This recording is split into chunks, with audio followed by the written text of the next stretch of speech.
He was the guy that protected and made sure that everything went smoothly. When I first came to the squad, I noticed, or I was able to see that he had a great leadership aura about him. When Officer Kelly came to the squad, I actually assigned Officer Fariello to Officer Kelly, like a FTO per se, and he did a wonderful job. I can honestly say Officer Kelly is a wonderful officer because of Officer Fariello. My very first call as a solo officer on December 20th, my first call was just an alarm call, something you don't really think a whole lot about because I had done alarm calls throughout the FTO program, but I always had my FTO there. Always kind of felt like they were secure. So going to my first call, I'm okay, a little nervous, first time working Northeast, but to hear him pipe up, and he actually beat me there. But just having him and doing traffic stops and him pulling up, it was just a sense of, like you said, a security, because you knew that I knew that he had my back and that he was going to watch out and not let anything happen to me without stepping in and doing something about it. I really call him one of the cornerstones of the squad. He was one of the more mature officers, more senior officers, so he was really one that you could really lean on, you could really throw things at.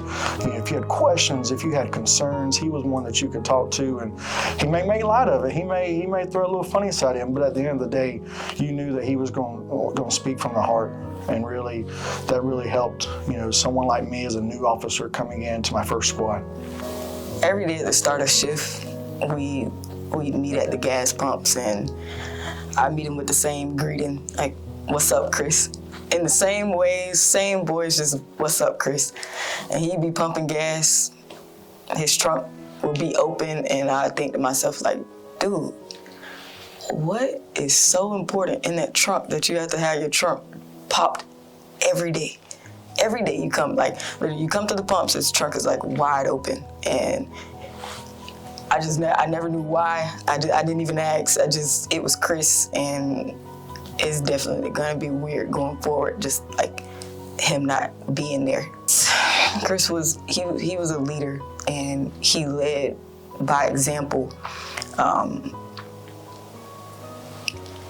He showed me that it was possible to be a superhero and a human at the same time, and he taught me how to find that balance, and without any words, just seeing him every day, day in, day out, just not complain, just work hard, go call to call, and even if he wasn't in the mood or if he felt like the people on the scene weren't being the most truthful, he still handled it, and he called you out too, but he handled it in the way that you would expect a law enforcement officer to handle it. If I had to describe Chris,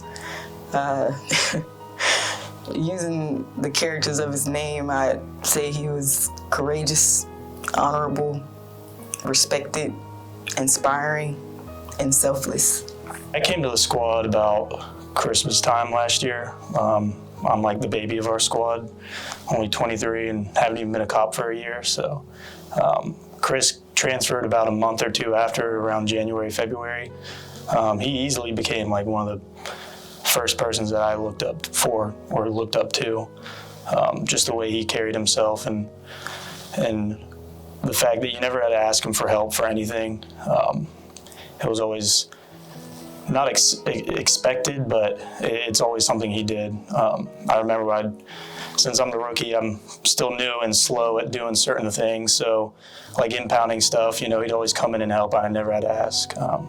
I'd just be sitting there and he'd show up and all right, let's get this done, just to make sure that I got home on time. He was a good dude, so definitely would like to take his traits as an officer and as a man and kind of apply them while I still figure out how I want to police and the kind of person I want to become too. Chris took the task of working with 3 fresh off the boat officers and teaching them everything that he knows about his favorite snack spots, hiding spots, how to dodge brass.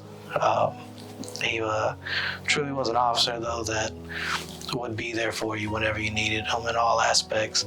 On calls, you always knew Chris was going to back you up. You always knew Chris was going to be there for you. You always knew Chris was going to be that officer that you needed him to be. Chris was always able to adjust who he was as a person.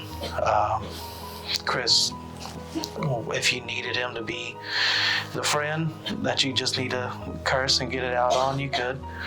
If not, and you needed him just to leave you alone for the night, Chris most likely wouldn't leave you alone because snack time was at 3 a.m. and we all knew that. I'm always cherished the great times we had, some of the calls we were on where he always said something to make me laugh, and I always say something to make him laugh.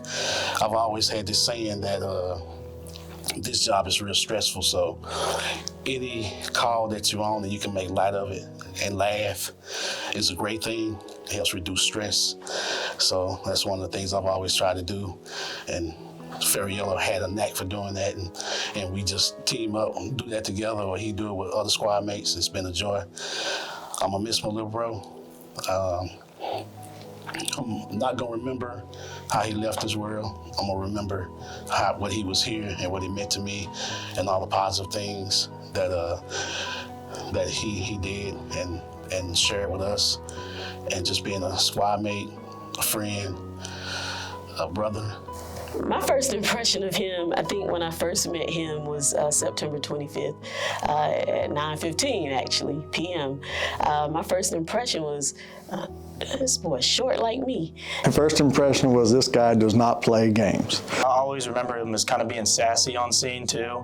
He didn't really take a lot from anybody. Sassy is probably the best word to describe it as. One of the ones, that comes to me is, and it happened a couple times, is, we would get some people that were really, you could tell were kind of bugging out, tripping, just walking up to, hey man, what you been smoking?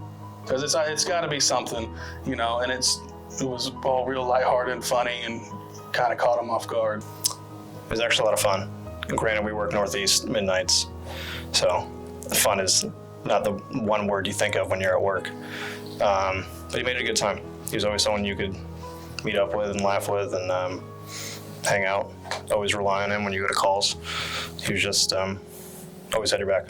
I remember specifically one time Sarge had to tell him no more reports, because that man did not care if he took 4 reports, 5 reports in one night, no one else had another one. He was a hard worker, and I don't think anybody else could ever say that he was not. He was just a really good worker, and a really good co-worker too.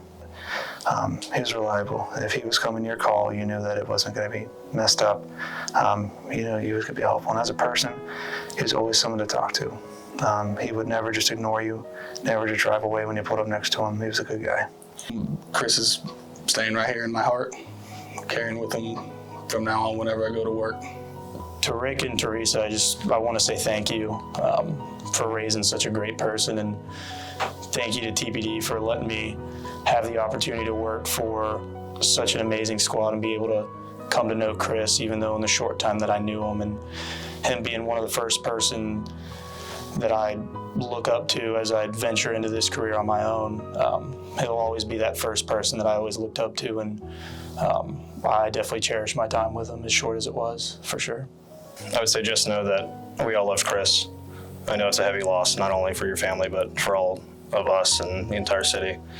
I mean, it's hard on everyone, and he was just so great. To the Fariello family, moms and pops, I just want to say it was an honor and a privilege to hang out with you guys this past Sunday, yesterday. It was a joy and a treat to share stories with you, to bond with you, and see where Fariello got his looks and his personality from. So that was real special to me, and I'll always remember that and cherish that. It's truly been one of the hardest points in my life, dealing with this and missing you, Chris. And I'll be honest, it hasn't sunk in yet.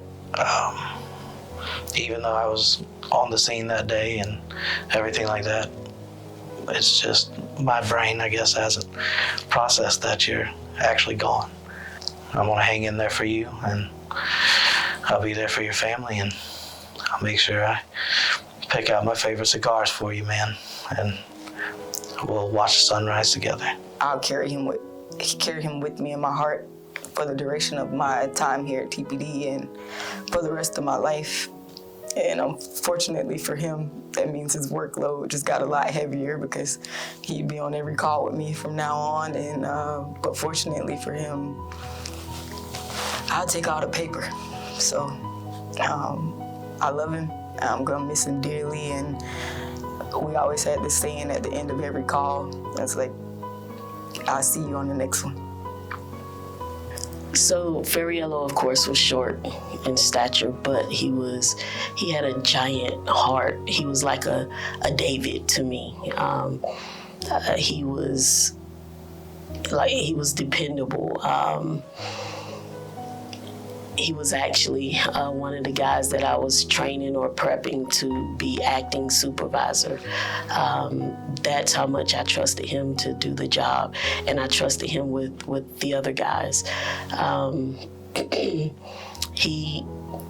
He's a wonderful guy, and I believe to his parents, you guys raised a wonderful young man, a man that could be known as a friend, a man that can be known as a confidant. You know, he was loyal. He was loyal to his squad. I don't have anything bad to say about him. Actually, I don't have anything bad to say about any of my guys. But as a supervisor,